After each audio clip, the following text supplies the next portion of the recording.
煮餸我可以跟食譜做，要投票就要登記做選民，喺5月2號或之前提交申請，登記時亦會成為區議會第2功能界別嘅選民。提交嘅資料要真實正確，俾埋電話同電郵地址就更方便聯絡。如果收到選舉事務處嘅信，要求確認住址，記得準時回覆啊！查詢28911001。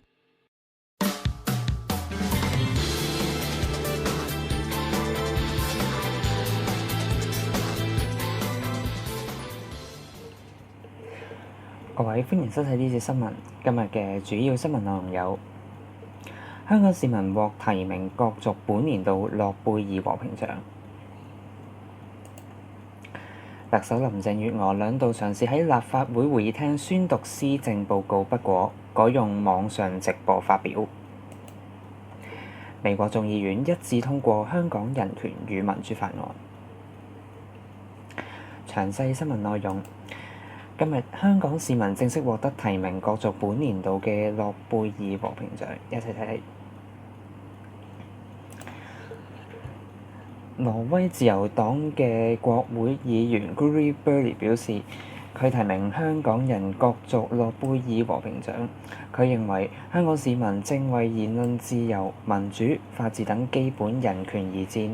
佢認為佢哋所有嘅討論同行動嘅討論同決定都係喺網上進行，因此決定提名所有香港市民，而唔係個別嘅市民角逐呢個獎項。佢又表示，佢近期曾經到訪香港，對警方使用嘅武力感到震驚。特首林鄭月娥今日朝早嘗試喺立法會會議廳以口頭宣讀嘅形式發表施政報告，但係就遭到民主派嘅立法會議員叫口號阻撓同埋打斷，最終佢決定改用網上直播發表。立法會今日正式復會，行政長官林鄭月娥今日上晝11點去到立法會宣讀佢任內嘅第3份施政報告。有議員離開會議廳，亦都有議員向林鄭月娥高舉標語同埋高叫口號。結果，立法會主席梁君彥先後2次宣布會議暫停，而林鄭月娥喺會議廳宣讀施政報告2次宣讀不果之後，決定返到禮賓府改用網上直播嘅形式發表施政報告。各位轉睇國際消息，美國眾議院已經一致通過香港人權與民主法案。美國眾議院喺當地星期二，即係本月15號開始審議香港人權與民主法案，喺香港時間大約凌晨4點30分，全體議員一致同意通過法案。不過，法案仍然需要喺參議院全院通過，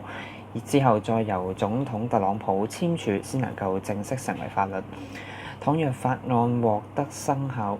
法案將會要求美國國務卿向美國國會每年提交報告，評估香港係咪能夠繼續享有不同於中國大陸嘅特殊待遇，而且亦都要求美國國務院唔應該根據被捕記錄對香港民主同和平抗爭人士拒發簽證。最後睇睇天氣嘅消息，而家氣温25.5度，相對濕度係69%。我哋睇睇天氣概況。一股乾燥嘅東北季候風正為華南帶嚟普遍晴朗嘅天氣。天文台預測，本港地區今晚同明日天晴，聽日朝早市區最低氣温大約23度，新界再低2-3度，日間乾燥，最高氣温大約29度，吹和緩北至東北風。展望隨後幾日天晴乾燥，日夜温差較大。聽日嘅最高紫外線指數大約係8，強度屬於甚高。各位，呢節新聞報道完，再會。